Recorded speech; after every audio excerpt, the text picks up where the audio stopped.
News line, अचूक वेधक. नमस्ते, मी गणेश पवार. माझ्या आंदोलनाचा आजचा 7वा दिवस आहे. माझ्या आंदोलनाच्या अनुषंगानं जिल्हा स्तरावरती समिती गठीत केलेली आहे चौकशी संदर्भात. त्याचं मला पत्र दिलेलं आहे. आता जिल्हा स्तरावरून समितीचा अहवाल काय येतोय तो पाहणे खूप उत्सुकतेचं ठरणार आहे. कारण ह्या समितीमध्ये कोण कोण आहे याबद्दलची कुठलीच कागदपत्र अजून मला दिलेली नाहीत. फक्त समिती गठीत केले एवढंच मला सांगण्यात आलं आहे. त्याबद्दल जिल्हाधिकारी व जिल्हा पुरवठाधिकारी त्यांचं अभिनंदन की त्यांनी माझ्या आंदोलनाच्या अनुषंगानं समिती गठीत केलेली आहे. हा माझा पहिला मुद्दा आहे.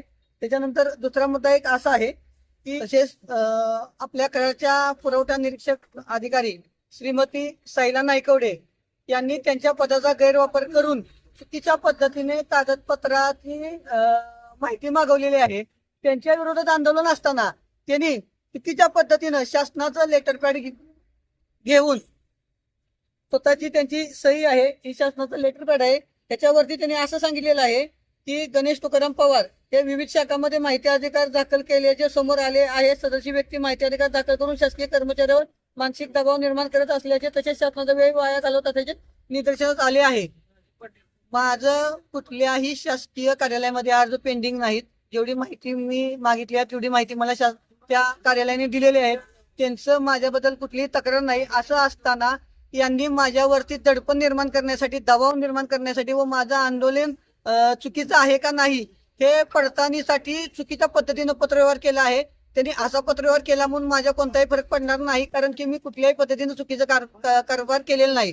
परंतु एखाद्या माहिती अधिकारी सामाजिक कार्यकर्त्याची अशा पद्धतीने चुकीची माहिती मागवण्याचा यांना अधिकार आहे का याबद्दल मी वरिष्ठ अधिकाऱ्यांची तक्रार दाखल करून त्यांना मी तक्रार दाखल केली आहे. कारण त्यांची जी तक्रार चालू आहे, जी समिती गठीत केली आहे, त्यांच्या बाबतीत सुद्धा त्यांच्याकडून काही कागदपत्र गहाळ करण्याची त्यांच्याकडून भानगडी होऊ शकतात. अशा पद्धतीचा परत कागदपत्राचा किंवा पत्राचा भानगडी करू शकतात. म्हणून त्यांना सध्याच्या घडीला सक्तीचा रजेवर पाठवावं व चौकशी करावी व चौकशीमध्ये त्या जर दोषी आढळल्या तर त्यांना निलंबित करण्यात यावं अशी माझी ठाम मागणी आहे. पुरवठा अधिकारी आहेत, त्यांच्या विरोधात तुम्ही तो उपोषणाला बसला, पण काही संघटना त्यांना पाठिंबा देत आहेत किंवा उत्कृष्ट काम त्यांनी केलेलं आहे याबद्दल त्यांना पुरस्कार मिळावा अशा संघटनेकडून मागणी होत आहे. या संदर्भात काय सांगा? संविधानानुसार प्रत्येक व्यक्तीला स्वतःचं मत मत मांडण्याचा अधिकार आहे. ज्या लोकांनी त्यांना सपोर्ट केलेला आहे किंवा पाठिंबा दिलेला आहे त्या लोकांना त्यांचं काम चांगलं वाटलं असेल म्हणून त्यांनी दिलं असेल. मला त्यांचं चुकीचं कामकाज वाटलं म्हणून मी त्या आंदोलनाला त्यांच्या विरोधात बसलोय. परंतु ज्या संघटनांनी, ज्या लोकांनी त्यांना सपोर्ट केलेला आहे त्यांनी माझ्या 9 मुद्द्याच्या अनुषंगाने सपोर्ट केलेला नाही.